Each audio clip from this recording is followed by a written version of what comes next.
Hola, ¿qué tal? Hoy es lunes 3 de abril del 2023 y vamos a dar la clase correspondiente a la cuarta clase A de salud mental, dependiente de la carrera de medicina, de la Escuela Superior de Medicina, ¿sí? De la Universidad Nacional de Mar del Plata. Bueno, mi nombre es María Clara Areta y me desempeño como titular de la materia. Bueno, hoy tenemos mucho para ver, vamos a ver lo que podemos ver en estas clases y vamos a seguir viéndolas, los temas que queden, vamos a seguir articulándolas en las próximas. Les agradezco a todos los que intervienen en la clase, porque es muy importante que intervengan, porque la currícula innovada e integrada tiene que ver con eso de nuestra carrera, tiene que ver con que integrémonos también, con que nos integremos y con que innovemos participando, ¿sí? Y como me dijo un estudiante en el primer práctico, a veces algunas personas no intervienen por miedo a ser escrachados por YouTube, bueno, más escrachados quedamos los profesores cuando colgamos las clases en YouTube, así que como le dije a él, los bulineados de hoy muchas veces serán los líderes del mañana. Así que atrevámonos a participar, que cada uno con su aporte justamente hace que la clase sea más llevadera e interesante.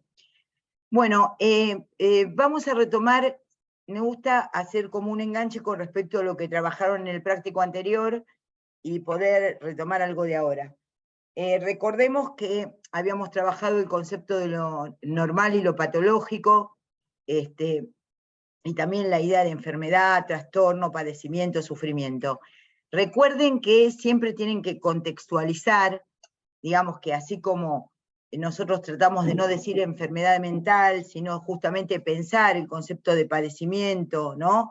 El concepto de padecimiento o sufrimiento, pero por ahí personas que dentro del campo de la salud mental o dentro del campo de la salud no están como interiorizadas en estas variaciones finas, epistemológicas, por ahí el hecho de decir es una enfermedad, ¿no? Tal cosa o la otra, tienen como una actitud, intentan ser benevolentes en el juicio que hacen con respecto a los demás, ¿no? Así que siempre ustedes piensen que ustedes son estudiantes de medicina que dentro de 3 años van a ser médicos y médicas, y que por ahí hay personas que por ahí plantean la cuestión de decir enfermedad mental o trastorno mental o algo por el estilo, y lo dicen con una actitud, les vuelvo a decir, benevolente, comprensiva y hasta de cierta sensibilidad social, en el que al decir enfermedad vuelven a repetir como un gesto pineliano, dicen, bueno, no son ni delincuentes, no, un alcohólico no es un delincuente necesariamente, ¿no? Ni un esquizofrénico es un segregado de la sociedad, sino que a veces, la idea de que otras personas que no tienen estas clases específicas que ustedes tienen, ustedes piensen que tratamos de arribar a conceptos epistemológicos para ustedes, que son para ustedes como médicos y médicas, y que a veces son complejos y no entendidos por el resto de la sociedad, pero sí es importante que ustedes puedan manejarlo. Entonces, siempre contextualicen y traten justamente de hacer extensivo lo que ustedes van aprendiendo al resto de las personas que se vean interesadas en las actividades que desarrollan, ¿no? Entonces, vuelvo a decir, esta idea de enfermedad, trastorno, pueden decirlo de diferente manera, pero bueno, todo lo que ustedes van aprendiendo, no necesariamente lo van aprendiendo otras personas que no están cursando la carrera de medicina, ¿no? Entonces, la idea de la locura como romántica, o la idea de, porque yo el otro día lo que no les planteé, que me parece muy importante decirlo, es que ustedes van a tener que diferenciar locura de psicosis, ¿no? Locura de psicosis, y que a veces la idea, también esa es una idea confusa, porque la locura es un estado de exaltación, ¿no?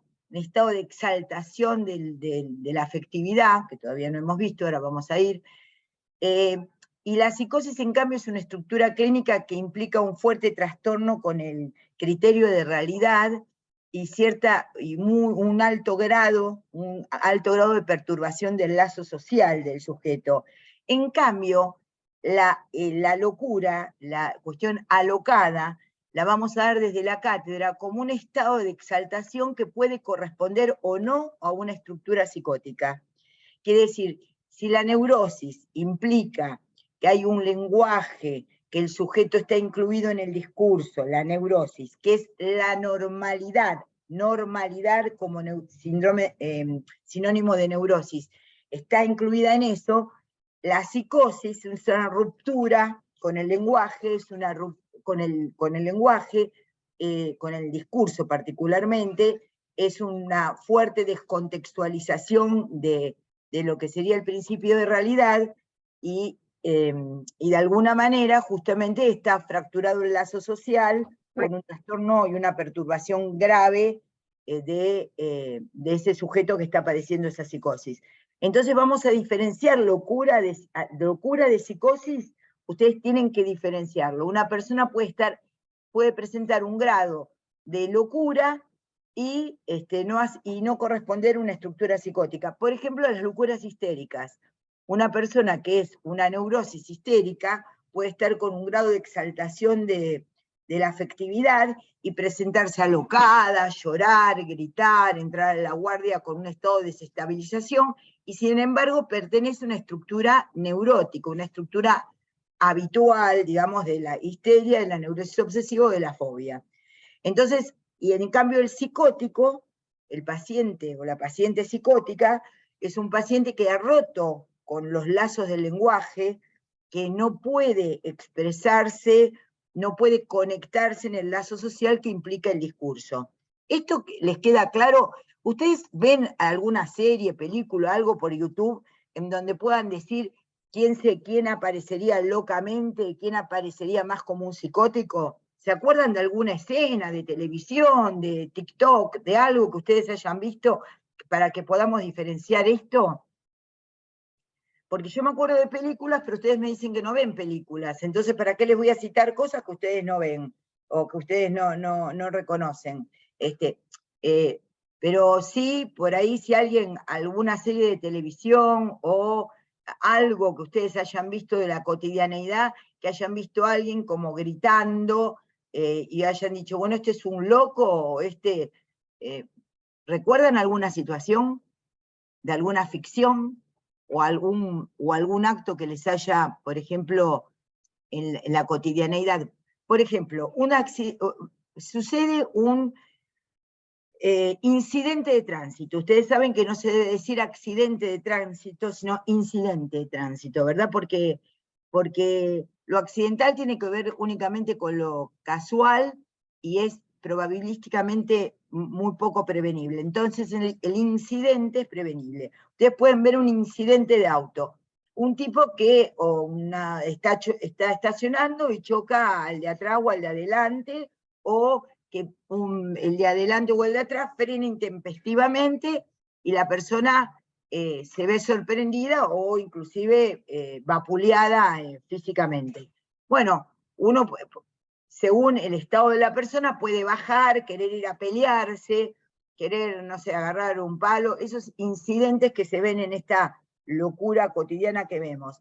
No necesariamente la persona que hace eso, que es un acto irracional y socialmente condenable, podríamos decir desde un punto de vista, necesariamente es un psicótico, sino es una persona que por ahí volvía del trabajo, se siente mal porque tiene preocupaciones, se sintió frustrado durante el día o frustrada durante el día, y ese incidente la sacó de su habitual, entre comillas, normalidad. Es un estado de alocamiento, como una locura transitoria, podríamos decir, pero ahí se ve claramente la diferencia entre alguien que, por ejemplo, es llevado a la guardia y se ve como interceptado en el pensamiento, ahora lo vamos a ver porque vamos a esas funciones, entonces ustedes van a tienen que aprender a diferenciar estados de exaltación del ánimo como locuras, ¿se entiende? Transitorias, que, por ejemplo, en la guardia deben ser medicadas de alguna manera, y otros estados, digamos, como de agravamiento, de psicosis, que pueden cursar con locuras y que no necesariamente corresponden a la psicosis.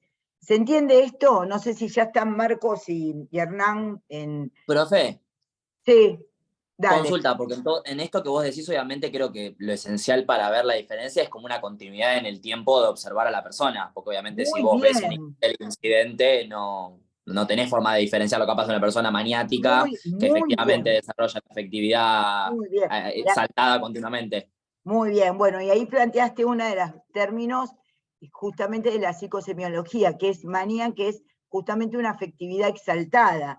Exactamente, y lo que planteaste es así, porque mirá, Iñaki, la persona que tiene una exaltación transitoria del estado de ánimo, un enojo muy grande, con movimientos intempestivos, con ideas que pueden resultar un poco alocadas, fuera del orden de las cosas, que puede decir, no, porque ella siempre me estuvo jodiendo y hoy cuando fui a bailar me di cuenta que bla, bla, bla, bla, bla, bla. Bueno, uno puede decir, bueno, esto, ¿cómo ves? ¿Es una locura transitoria o correspondiente a un estado maneiforme, hipomaníaco? Como vos dijiste maníaco, la manía es el grado más alto de la exaltación psicomotriz, de la excitación psicomotriz.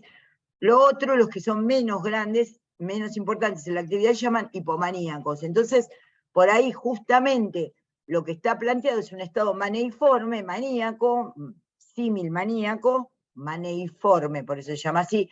¿Ustedes vieron eruptivas? ¿Se acuerdan, por ejemplo, que ciertas erupciones tienen presentación proteiforme? En medicina se usa mucho el sufijo forme, quiere decir que no es oide, que quiere decir no es paranoico, es paranoide, no es maníaco, es maneiforme. Digamos, eso es similar a, pero no con toda la intensidad. Y está muy bien lo que vos decís, porque una de las cuestiones a tener en cuenta es, cuanto menos experiencia tiene uno, más tiempo por ahí tarda en advertir de qué cuadro se trata.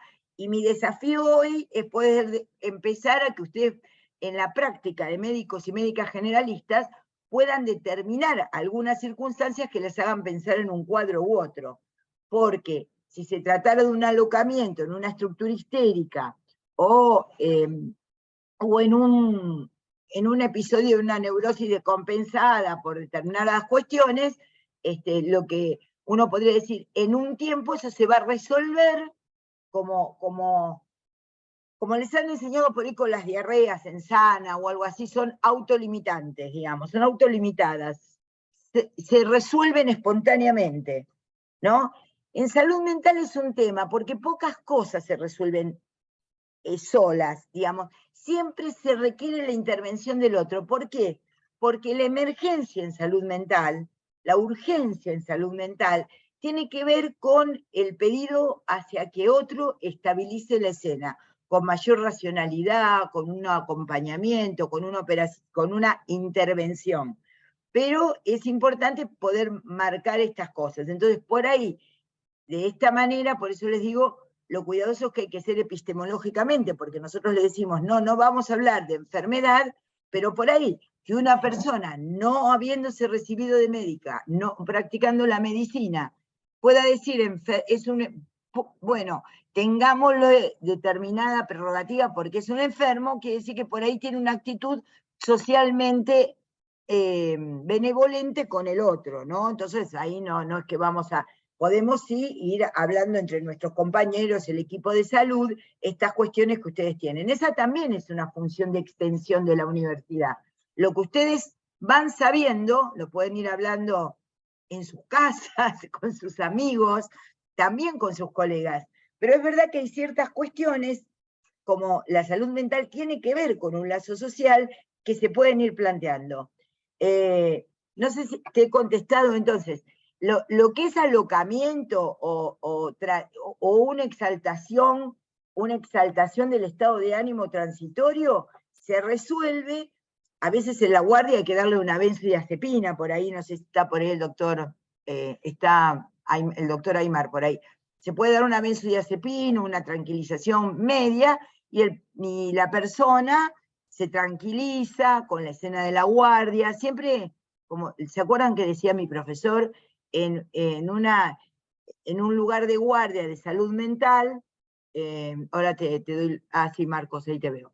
En una guardia de salud mental donde hay una urgencia, es interesante que alguien esté tranquilo, y es preferible que ese sea el médico, nos decían a nosotros, ¿no? Claro, porque si nosotros nos ponemos nerviosos, también se pone más nerviosa la otra persona. Entonces mi profesor decía eso.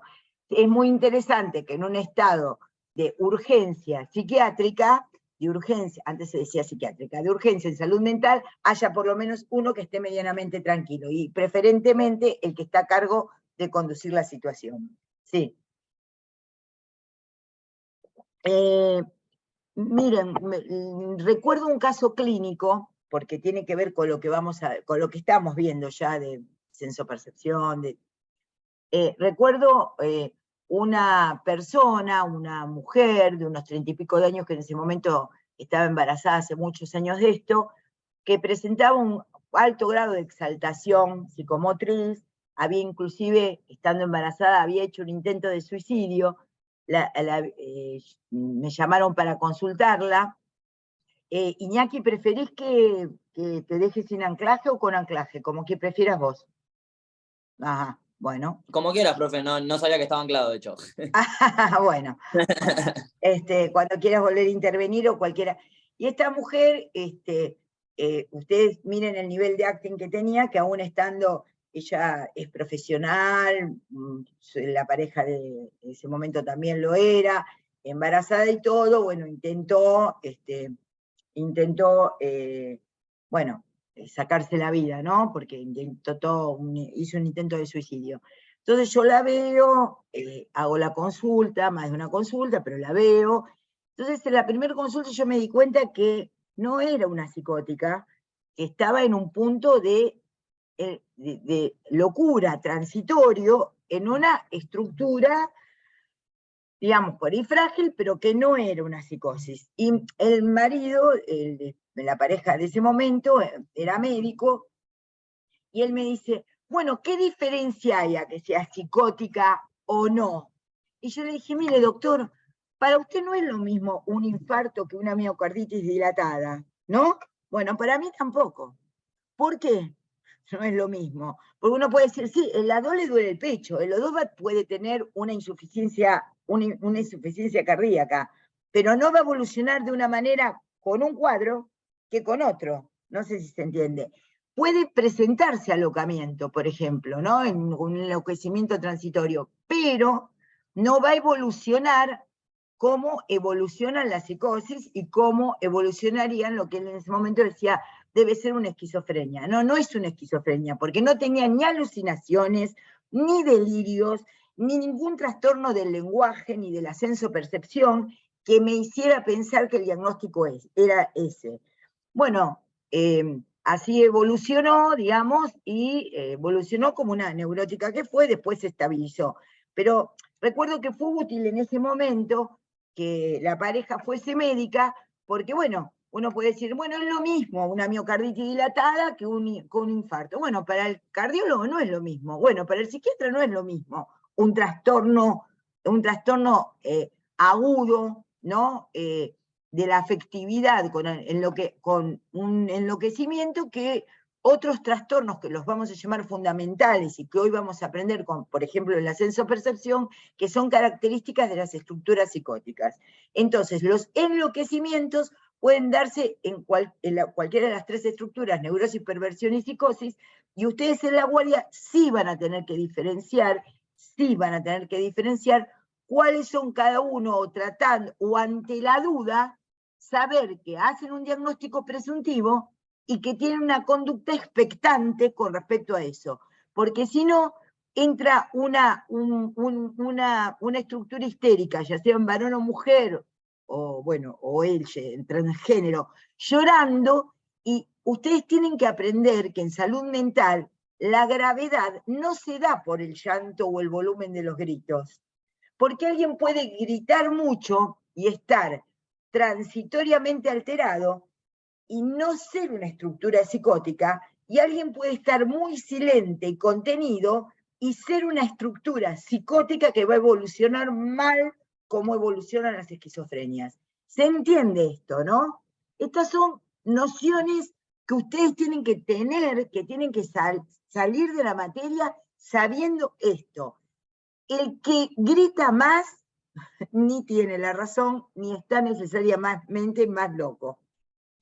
Estas son experiencias importantes para la guardia, para el consultorio externo, pero sobre todo para la urgencia, porque a las 3 de la mañana viene alguien llorando a los gritos y diciendo que no sé, que se peleó con otro, que tal le quiso hacer un mal y siempre lo miraba mal, y si ustedes tienen el único recurso del alopidol, le terminan dando alopidol, que es ahora vamos a ver, una droga neuroléptica, un antipsicótico, a una persona que no requería alopidol, y al otro día, cuando lo va a ver el especialista, lo ve con los efectos colaterales que da el alopidol y no lo puede evaluar.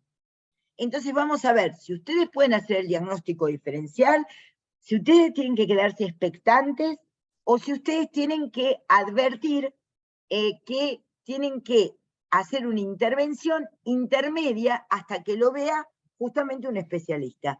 No sé si el doctor Aymar y el magíster Hernán quieren decir algo, agregar esto, porque ahora voy a entrar con senso-percepción, pero me parecía importante hacer estas salvedades para que vean para qué vamos a ver senso-percepción.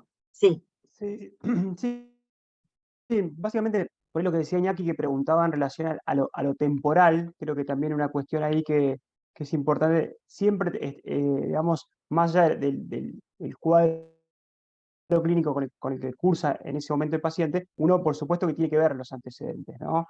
Entonces, esto te va a ayudar bastante, un poco lo que dice María Clara, a veces si te cuesta entender o diferenciar en el momento de qué tipo de Los estructura estamos antecedentes hablando. personales habla Marcos, Claro, porque sí, ustedes en la guardia no se van a poner a preguntar, perdón señora, el abuelito estuvo internado, no, porque es un quilombo claro. bárbaro, la guardia entra, los pacientes se enojan, lloran, los familiares atiéndalo, uno no, ahí no le va a ir a preguntar, perdón, ¿tiene algún tío que en algún momento anduvo mal? No, porque es un quilombo bárbaro, y uno dice, perdón, ¿ella está medicada? ¿Está tratada? ¿Esto le pasó antes? Esas son las preguntas que se hacen en la urgencia de salud mental, ¿verdad, Marcos? Claro, eso, básicamente, por ahí te va a decir, sí, mira, él viene, no sé, ya es la 10ª vez que viene al hospital y Claro. las síntomas, o sea, siempre es el mismo digamos, episodio, se repite de la misma forma, y bueno, ese episodio, como dice María Clara, puede tener que ver con una estructura psicótica, neurótica, pero te va a ayudar un poco, digamos, estos antecedentes personales a distinguir. Cuando es la primera vez, ya es más difícil porque vas a tener que Es más como hacer difícil. más, ya ahí vos tenés que tener un poco más digamos, de ojo clínico y de conocimiento. Pero bueno, en antecedentes de pacientes como esquizofrénicos que por ahí requieren frecuentemente la intervención de guardia, y ahí podés hacer el diagnóstico diferencial, por ejemplo, de un brote psicótico que ya vemos ahí bien. Pero Ahora básicamente lo vamos a ver. quería un poco esto contestarte a lo, digamos, Sí, está no muy solo bien lo que ver la decís, foto, sino ver Marcos. toda la película, ¿no?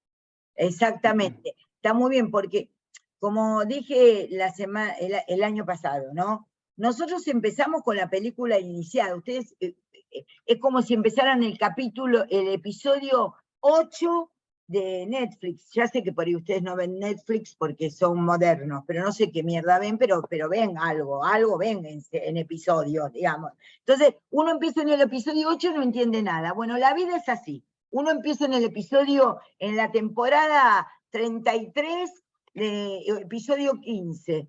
Entonces uno dice, ay, ¿qué es? La vida es así. Y ustedes cuando ven al paciente lo ven así, se ríen, pero es así. Creo que es buena la homología. Uno entra siempre tarde, digamos, y no se va a poner a ver, perdón, esta serie, ¿cuándo comenzó? Comenzó en el 2002, entonces está el personaje, ¿qué circunstancias? Lo primero es esto que, ¿viste? ¿Está en tratamiento? ¿Le pasó antes? No, sí, ella es muy nerviosa. Siempre algo dice el acompañante, ¿no? Pero ustedes piensen que empezaron entran con la película empezada en la vida de todos, ya, aunque sean neonatólogos, entramos tarde, porque ese niño que recién nace de una madre, de un padre, de una pareja monoparental, es un embrión que está en un vientre de otra mujer, ya hay una historia. En el momento de la urgencia, emergencias, la diferencia entre emergencia y urgencia, no sé si la plantearon, es que en inglés se dice emergency, ¿no? En castellano es un anglicismo emergencia, pero nosotros lo usamos, es urgencia, en realidad la palabra castellana es urgencia, la palabra urgencia.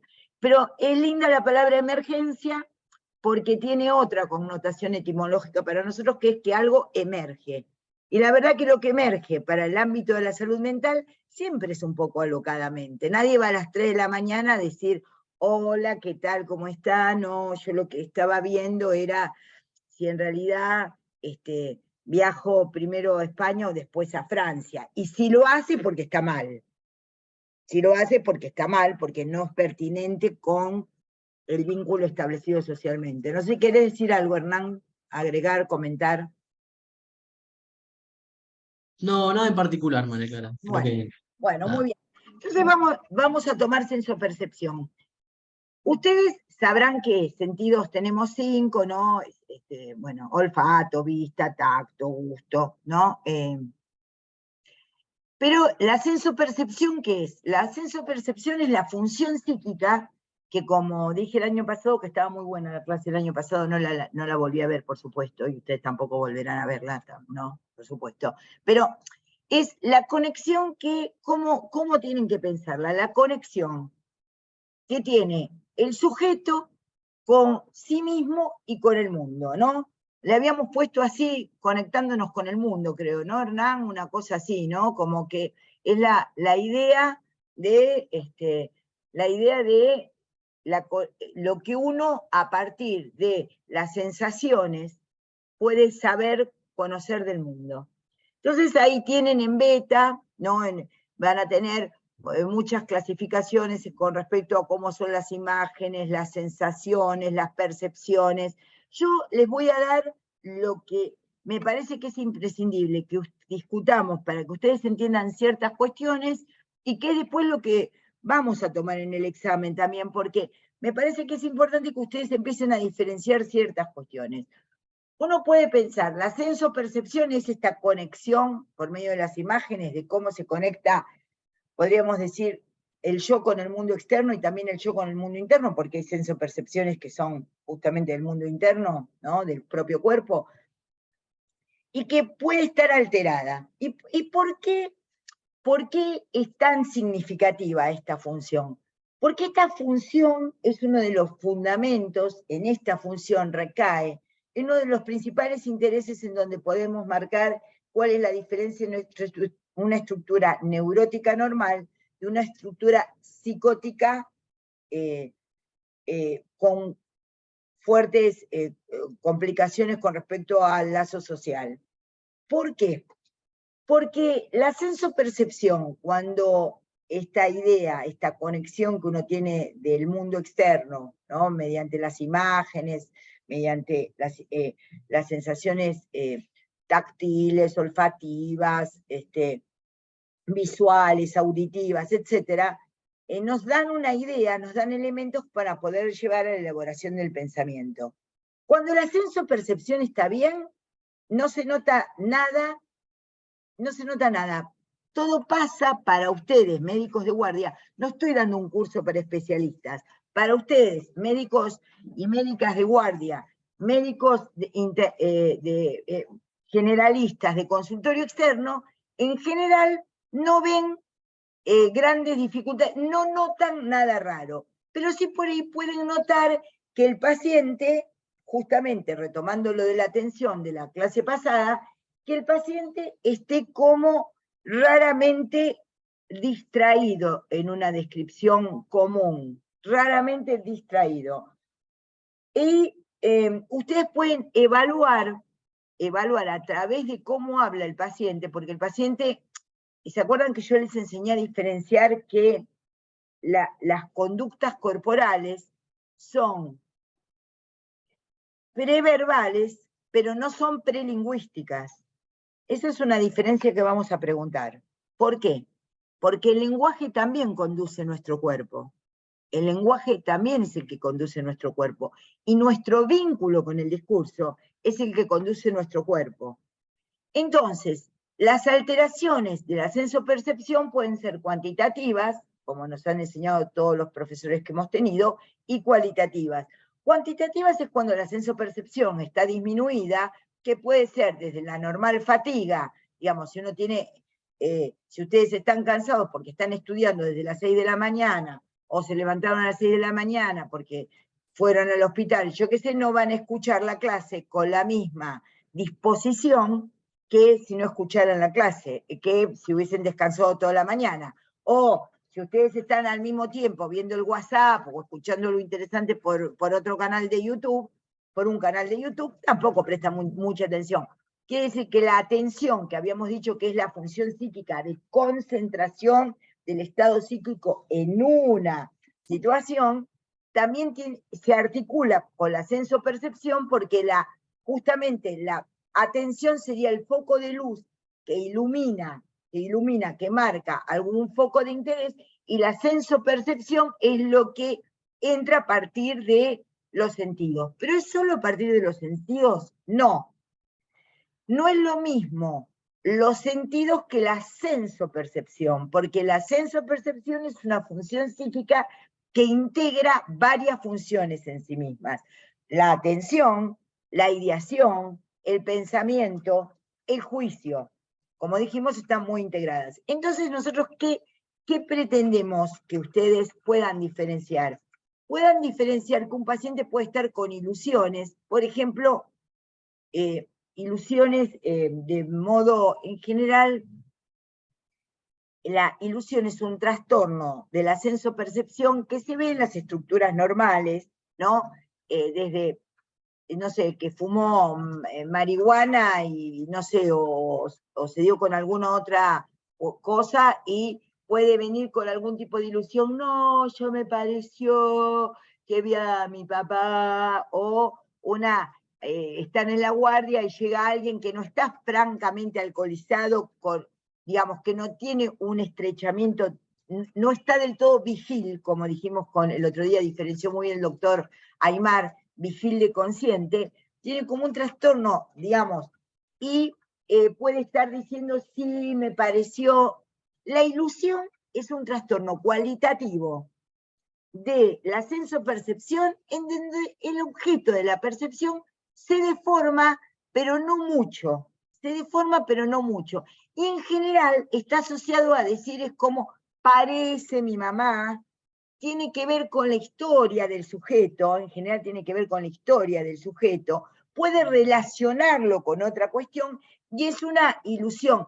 Me pareció en ese momento, estaba bailando y me pareció que entraba mi exnovio. Todo eso, por ejemplo, todo eso, estaba bailando y me pareció entre las luces verlo, fue por eso que tiré la copa de, no sé, de lo que estaba tomando, entonces lo llevan porque se puso a llorar, por ejemplo.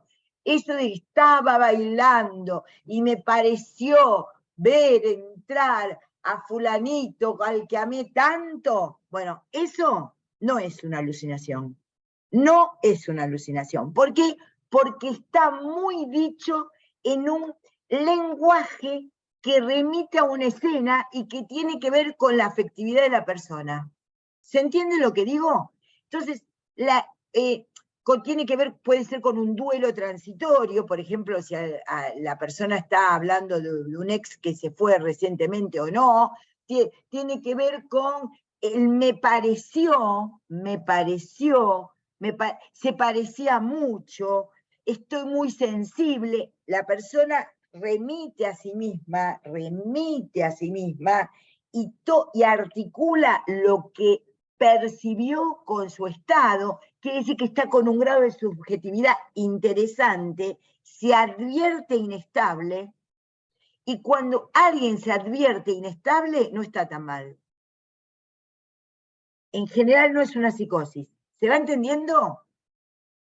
Sí, profe, igual con lo que estás Dale. diciendo, quiero ver si entendí bien. Las ilusiones entonces están dentro de la normalidad del sujeto. Bueno, están en la franja gris, porque en realidad Claro, están cualitativamente ubicadas. Si vos lees Beta, dice cualitativamente y están en la normalidad del sujeto, pero no están en la normalidad de la sensopercepción, ¿viste? Porque los libros son de psicopatología. Desmuteate, Iñaki, que estás muteado con él, te muteaste sin advertirlo. Entonces, uno podría decir, hay cierto grado, y sobre todo las hipnagógicas, las que tienen que ver con el sueño, ¿viste? Entonces, ay, sí, al dormirme recordé tal cosa de cuando él me dijo y cuando yo le respondí me pareció oír su voz. No. En general, todo lo que tiene que ver con pre-dormirse y levantarse a la mañana tienen que ver con estados confusionales que no tienen que ver con la psicosis, pero es una deformación de la sensopercepción.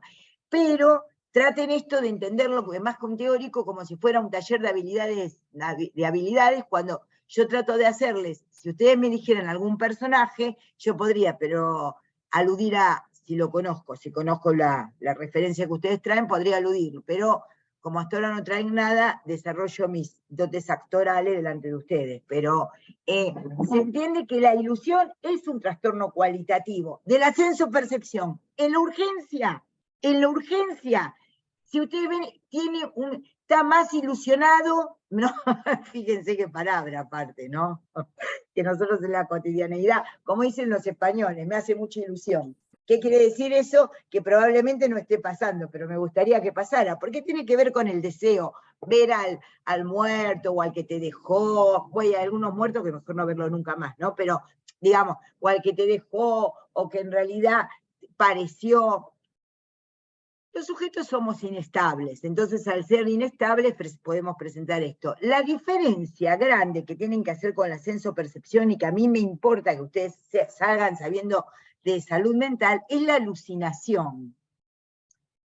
La alucinación, que en los textos clásicos como Beta, está definida como la percepción sin objeto. La ilusión sería una percepción con el objeto medianamente deformado, y la alucinación está planteada como una ilusión, como una percepción sin objeto. Yo prefiero... Profe, Sí, ¿quién es? Paula. Dale. ¿Estás con cámara? Sí. Dale, habló otra vez, Paula, sí. Sí. Sí. Los ejemplos que estábamos dando recién, que decía que si estaba drogado o los estados confusionales, ¿esos sí son ilusiones? Es que se pueden dar ilusiones con personas que estuvieron en contacto con ciertos tóxicos, podríamos decir. Los tóxicos dan ilusiones y alucinaciones. Marcos, ¿querés agregar algo con esto? Sí, no sé, Paula, puntualmente a qué quieres hacer referencia con la pregunta, no entiendo muy bien. Porque, nada, como María Clara dio esos dos ejemplos, o en estados confusionales, también que podía decir todo lo que dijo María Clara, no entendía si lo estaba no entendía si lo estaba diferenciando de ilusiones o si eso eran ilusiones. No, son ilusiones, porque ahora vamos a ir, la ilusión es una percepción deformada, pero no deja de haber cierta coincidencia, regularización, historicidad y conexión con la persona. Por ahí a lo mejor tal vez Y no se impone, Paula. Vos le decís, pero a vos ¿no era raro que fuese en ese momento a bailar? No era raro, porque él iba a veces, pero bueno, son mis ganas de verlo. Rápidamente la persona ahí, digamos, la ilusión es permeable al discurso del otro. Y entonces rápidamente lo conecta con otra cosa, ¿me entendés, Paula? En cambio... O sea... Sí, dale. Lo diferenciamos de las alucinaciones. Muy bien.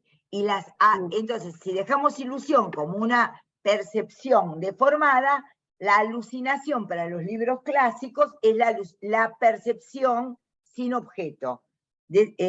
Pero entendés que en la ilusión es corregible por el discurso del otro. ¿Te parece, no te parece? Sí, por ahí no. Lo conecta con algo de la historia. Quiere decir, la ilusión como trastorno del ascenso-percepción se diluye, es diluible. Ustedes estudiaron soluciones y mezclas, ¿verdad?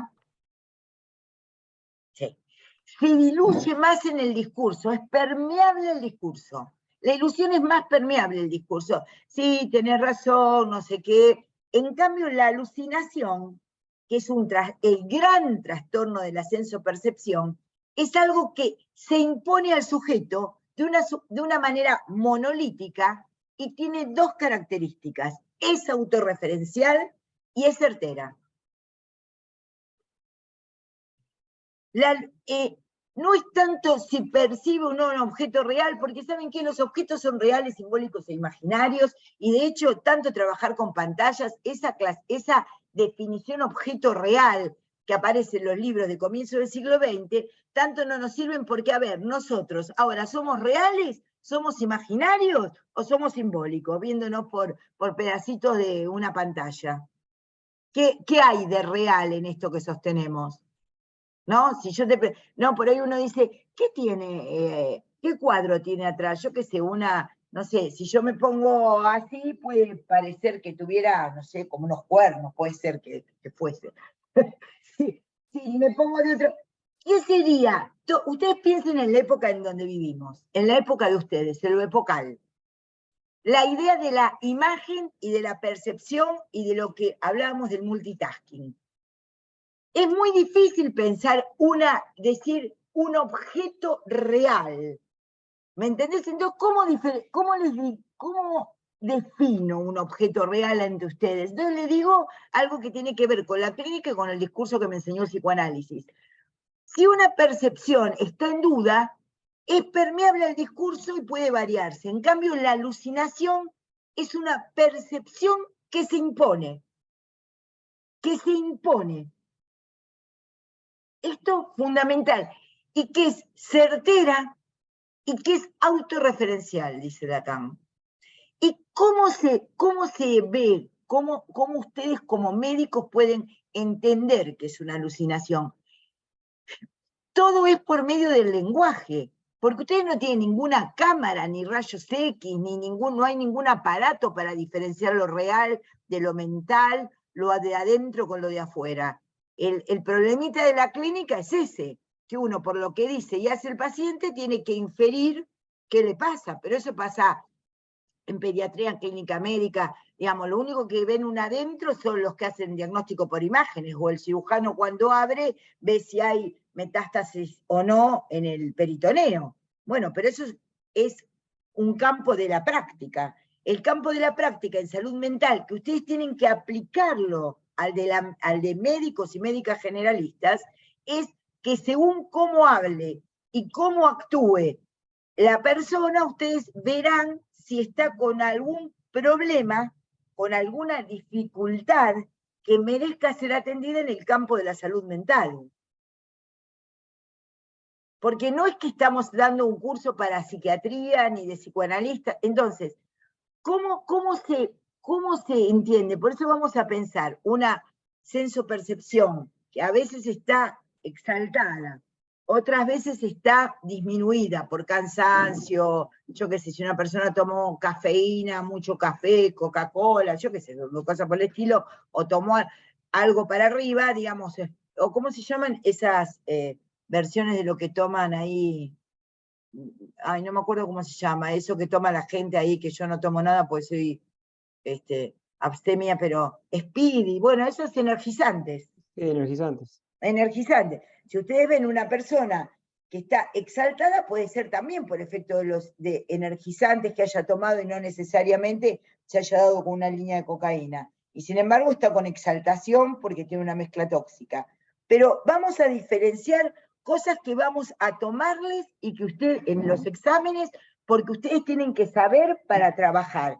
Esto es, hay una normalidad en la sensopercepción que puede estar, digamos, disminuida por la fatiga, exaltada por alguna medicación, y estos serían variables cuantitativas, exaltada, disminuida, ¿no?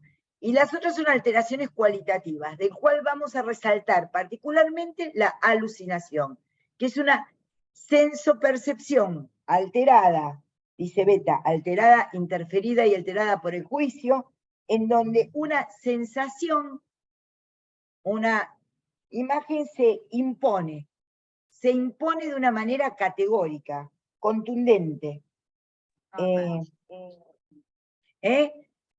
Y no, y vamos a ver, Marcos o Hernán, ¿quieren decir algo hasta ahora? Yo un comentario nada más que creo que puede ser útil en el sentido Claro que de las sí. evaluaciones previas, de poder diferenciar sensación de percepción. Bien, Cuando María muy Clara bien. habla de senso-percepción, hay que descartar que no hay problemas en la sensación. Por ejemplo, hay una alteración a nivel visual. Ay, perdón, Cuando Hernán, hablamos no te oí porque hubo una interferencia externa. Que hay que bien, ahí diferenciar otra vez. sensación.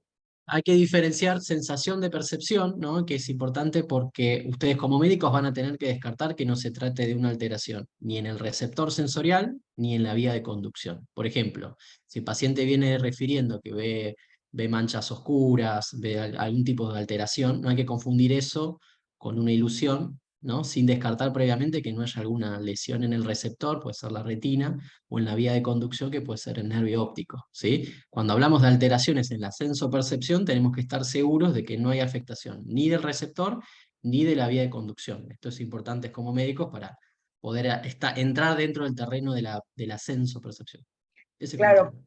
porque, claro, está muy bien lo que dice el licenciado, que es psicólogo, pero sabe mucho de esto también, que es la cuestión de lo orgánico, descartar en general, cuando alguien viene y dice, veo puntitos negros, no sé, estaba en mi casa o manejando o en la calle y fue como que veo puntitos negros, esos puntitos negros, veo puntitos negros, en realidad a ustedes le pueden hacer pensar en que tiene un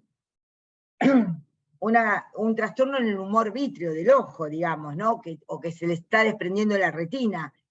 Lo que ustedes lo tienen que llevar a pensar que hay algo que puede ser del campo de la salud mental o de la psicopatología, es cuando eso no viene con una presentación orgánica total. Por eso todas las clases resaltamos esto, la diferencia entre lo orgánico y la diferencia en lo que llamamos el campo de la salud mental, de poder pensar que tiene un trastorno psíquico, ¿no? Porque obviamente, como dice Hernán, puede venir, no van a estar confundiendo un desprendimiento de retina con una alucinación visual. ¿Por qué?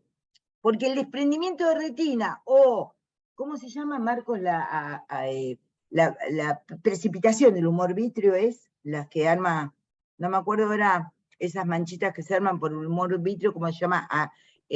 Esos coágulos de humor vítreo. Porque eso viene como... No sé, la verdad. Sí, no vienen acompañados muchas veces. El paciente viene angustiado, ansioso, pero no complica el resto de la actividad que tiene con los demás. Por ejemplo, dice, sí, estoy mortificado porque tuve que llamar a mi hijo, a mi mamá, a mi cónyuge, yo que sé, el que fuese, y este es un problema para mí tremendo, bla, bla, bla. Pero está bien conectado con el mundo externo, digamos, y tiene un problema como acotado que lo trae de esa manera.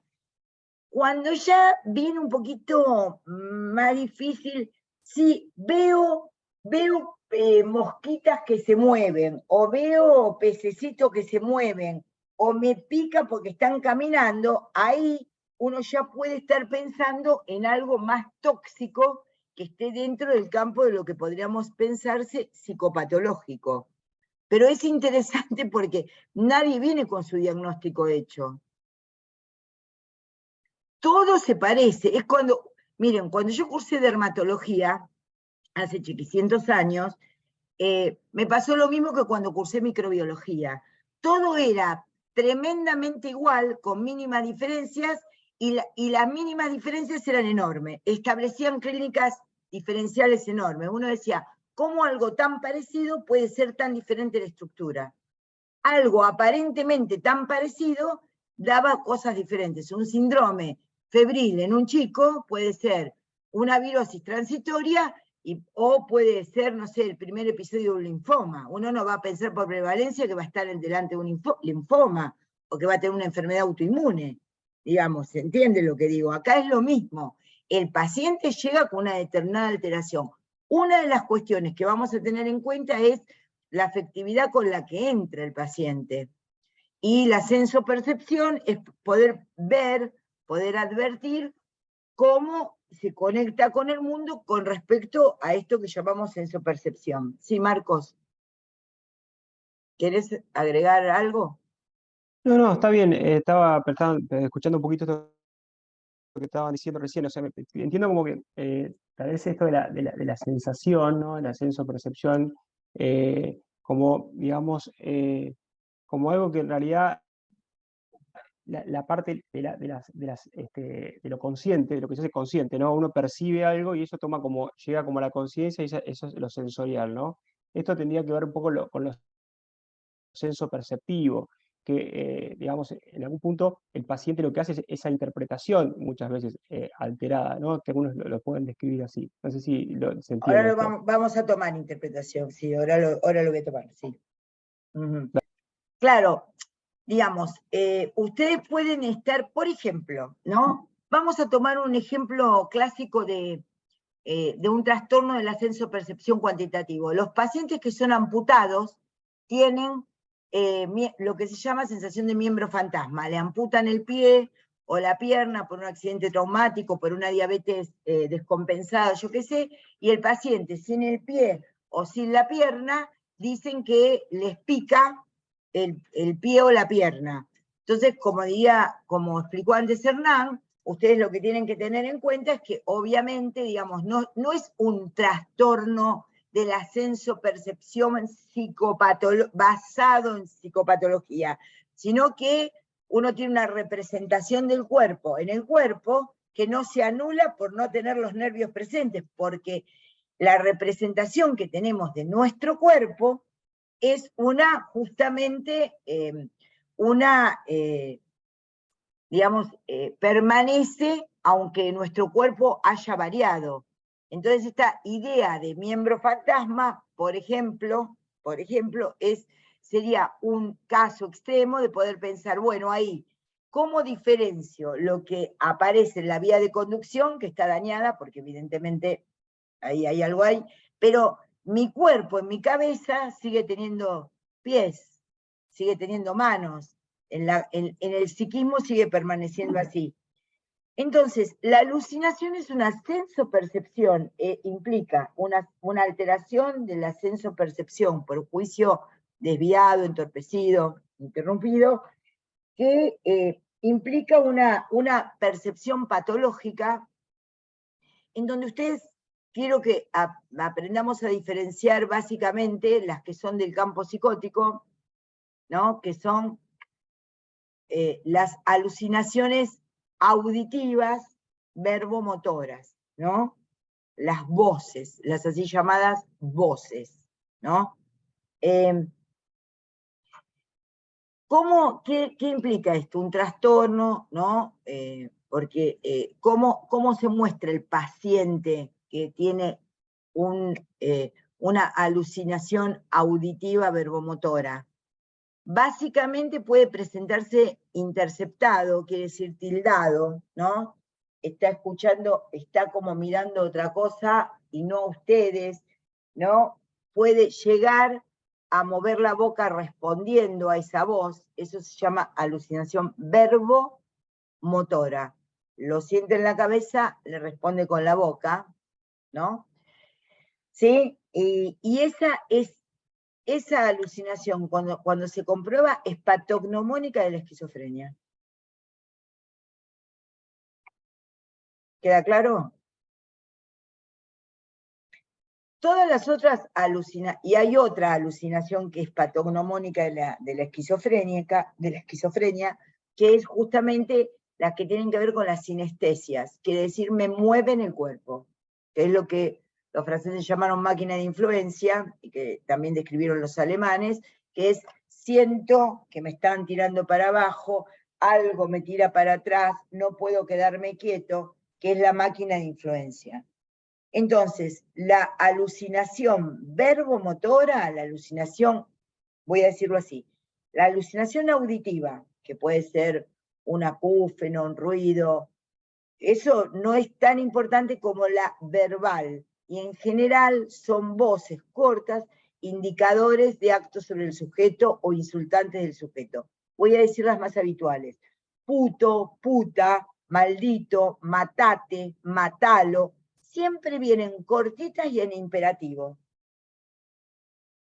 Por eso les decía que, ay, me pareció oír la voz de mi papá que decía, María Clarita, te quiero. Uno dice, bueno, sí puede ser, pero parece una ilusión. La verdad no parece una alucinación eso, ¿se entiende? ¿Por qué? Porque hay mucho discurso bien armado. Con mucho discurso bien armado no viene la alucinación auditiva, mucho menos verbal, mucho menos de esta coincidencia. Esto sería la verbal motora. La verbal motora es, escúchame Sofía, la verbal motora es cuando vos en la clínica ves al paciente y vos le preguntas, hola fulano, ¿qué le está pasando? Y él sigue moviendo la boca y hablando con un interlocutor que vos no ves. Eso es la verbomotora, motora de la boca, ¿sí? Motora de la boca. Y el paciente, como dice Lacan, ¿cómo saben si un paciente está alucinado? Porque un paciente está alucinado auditivamente, no solo por la expresión, cuando tiene la alucinación verbomotora completa, con movimiento de la boca respondiendo a las voces, sino que cuando ustedes no pueden, la voz que siente es más importante que la interferencia que ustedes pueden hacer desde la realidad.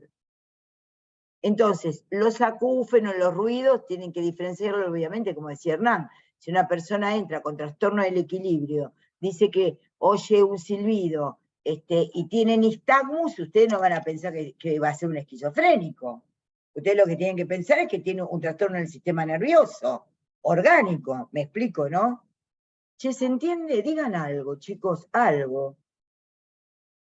No sé si vieron en La Guardia, algún abuelito de ustedes, no sé, algo, algún... ¿entienden? Si ustedes ven movimientos inopinados, que aparecen en una forma, o ven movimientos de los ojos coordinados, y el paciente dice, oigo un ruido, o tiene dificultad para recordar el nombre, y ven cierto trastorno de movimiento, lo primero que tienen que pensar es que tiene o un ACV, o un problema del medio interno, o un problema orgánico o tumoral que se está expresando de esa manera. La expresión psicopatológica en general es más disruptiva de la cotidianeidad de las enfermedades, pasa más por la rareza, en el sentido de la rareza del paciente como muy separado, muy desconectado de lo cotidiano, ¿no? Porque está muy en su propio mundo, y el propio mundo es la senso-percepción alterada, también.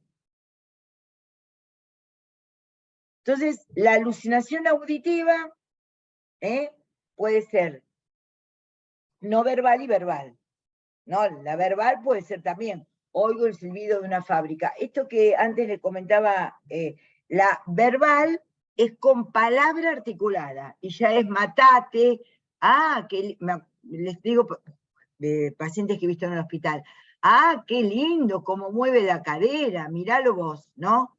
Entonces, doctora, ¿qué? Me dice que muevo las caderas. ¿Pero quién te dice que mueve las caderas? La voz.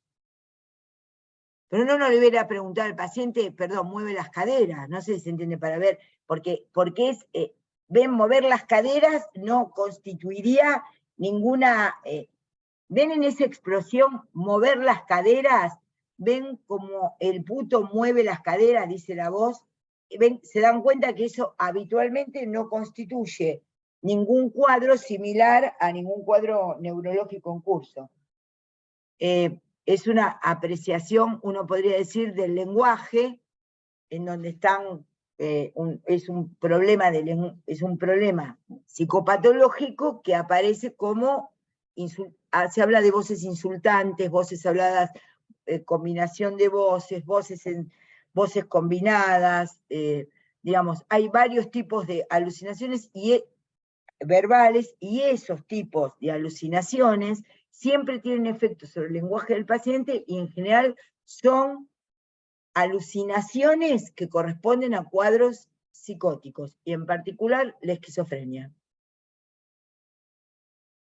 Y en general son pacientes que deben quedarse internados, y en general deben ser medicados si se comprueba eso. Como dice Marco, la incidencia de la esquizofrenia es una en cuánto, Marco, es una en cuánto, en 100. Sí, uno en 100, 1%. Uno en 100, sí, por eso, 1 en 100. Tienen que ver 1 en 100 dentro, bueno, 1 en 100, entonces, ven, les muestro la prevalencia porque, pero el paciente, que si ustedes tienen la casualidad de ver un primer brote o una psicosis descompensada, y ese día van a tener que esperar a que venga el especialista el otro día, porque ustedes van a tener que medicar de alguna manera, que ya lo vamos a hablar, pero van a tener que esperar a que venga el especialista al otro día. También las alucinaciones pueden ser visuales, que no corresponden tanto a la esquizofrenia, en realidad, ni a las psicosis disociativas, ¿no? No corresponde tanto, sino más bien a locuras histéricas, me pareció verlo. La alucinación visual es más conectada con la ilusión. Ay, no vi lo que decía el cartelito. ¿Y lea María Clara? Lo Sí. leo. Entonces los indicadores de evolución a esquizofrenia serían la verbal, cuando escuchan estas voces, o la verbomotora, que es la que mostraste, dice Sofía Schindler. ¿Cómo empieza la pregunta?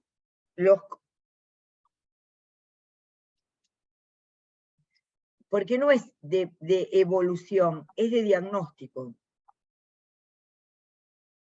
Eso va a llevar una evolución, pero me parece que ella pregunta por la evolución. Digamos, en general esto, si ustedes ven un primer brote que aparece con estas características, bueno, es la casualidad que ven un primer brote en una guardia, digamos, no va a ser ni la primera ni última vez, pero bueno, no es lo más prevalente que van a ver en las guardias como médicos generalistas, pero puede ser que vean un primer brote. Y en general tienen que saber esto para poder diferenciar que es un primer brote en la esquizofrenia, ¿sí? Pero en general lo que van a ver son otras cosas más prevalentes, pero esto se los tenemos que dar y se los tenemos que enseñar para que aprendan. Vieron que yo les diferencié las cinéticas, que son las de movimiento, que tienen que ver con me mueven el cuerpo. Hay otras que llaman cinéticas, estas son cinéticas, otras que tienen que ver con sensaciones táctiles, que se ven en los cuadros tóxicos habitualmente, aunque algunas esquizofrénicas lo permiten, pero esquizofrénicas lo presentan, pero en los casos crónicos, pero la más importante que ustedes tienen que reconocer es la alucinación auditiva verbal. La alucinación auditiva verbal, cuando se comprueba, lo que pasa es que no es fácil hacer el diagnóstico. No, la verdad que no es fácil, porque a veces es evidente, pero otras veces no es tan evidente. En general, cuando el paciente dice que oye voces, lo dice con mucha descompensación porque la voz lo maneja. El otro día me contaba una médica el caso en Buenos Aires de un psicótico estabilizado con la medicación, que fue a ver a un psicoterapeuta, que se le ocurre, porque estaba estabilizado, digamos, sacarle toda la medicación, porque hay gente verdaderamente que no tiene cabeza, que no entiende que la estabilización en la psicosis tiene que ver con un tratamiento psicoterapéutico, de comunidad y todo lo demás, pero también con la medicación. Y el muchacho, que tiene 40 años, empezó a mover los muebles a los 2 días, obviamente cuando dejó de tomar la medicación, y empezar a decir yo ya me voy a vengar, yo ya sé lo que tengo que hacer con vos, no le hablaba a nadie. Lo que hacía era justamente tener, digamos, una respuesta, digamos, a alguien que no existía, pero a la voz. Él no decía, tengo voces en la cabeza, porque eso nos enseñaban a preguntar. Preguntarle si tiene voces. Los pacientes ya saben diferenciar cuando se quieren ir de alta, que dicen, bueno, tengo voces, pero dentro de la cabeza, entonces esas no son tan peligrosas. Pero este pibe lo que decía es, ya vas a ver cómo te voy a joder porque no te voy a dejar entrar. ¿Eso qué es evidencia? Evidencia lo que dice el paciente. ¿Pero a qué respondía? Respondía a algo que es la voz al que él aludió en otros momentos, que le dice, voy a entrar y te voy a matar. ¿Se va entendiendo? Entonces, Profe, sí. una pregunta.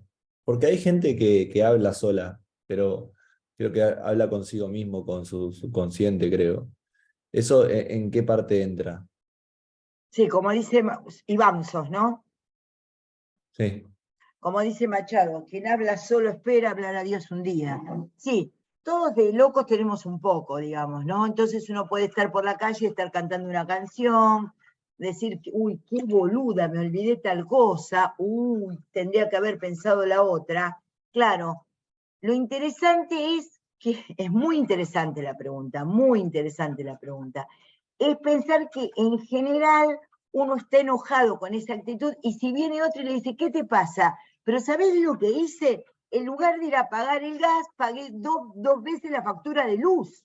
Rápidamente la interferencia de la realidad te desactiva ese hablar solo que uno tiene. Los niños, por ejemplo, ¿viste? Viene el sol y ataca a no sé quién, y viene y uno no va a pensar, una de las preguntas cuando yo entré a la residencia es, un niño de 6 años, que habla solo, se pone una capa, y habla con seres inanimados, ¿qué es? Esquizofrenia normal, bla, bla, bla, bla, y lo que había que poner es normal.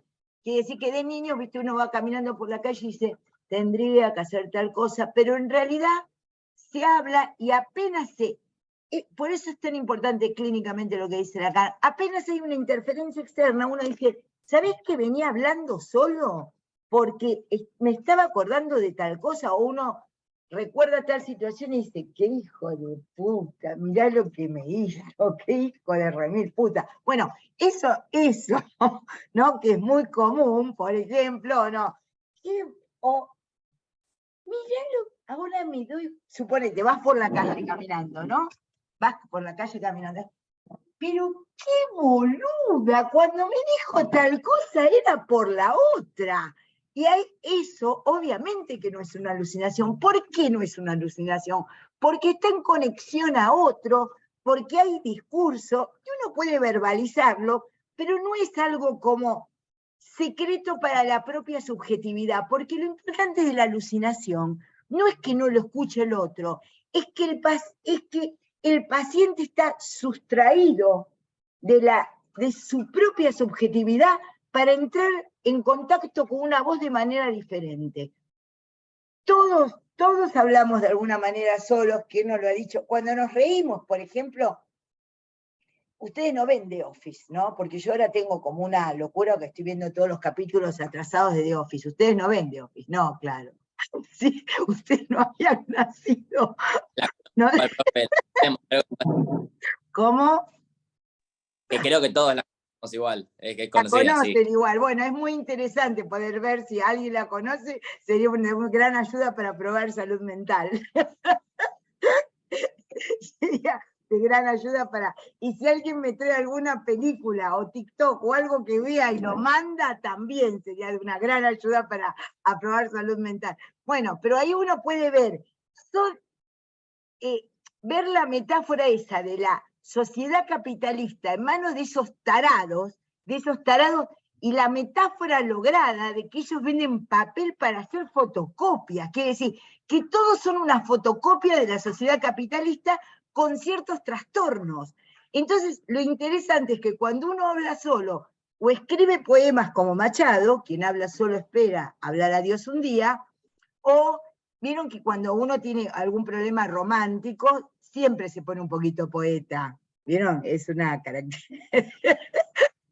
poesía de la mala, ¿no? Poesía de la mala, ¿vieron? Porque es, ay, cuánto. Y si no, manda WhatsApps insultantes. Ya vas a ver, ya te va a pasar lo que yo te quiero, pero todos esos trastornos de la afectividad, cuando está asociado a una afectividad y a un dolor, en general se trata de descompensaciones en las neurosis, no son psicosis.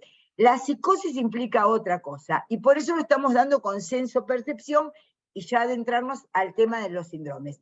Bueno, es muy tarde, duró mucho, 5 minutos de recreo para que cada uno vaya a hablar consigo mismo.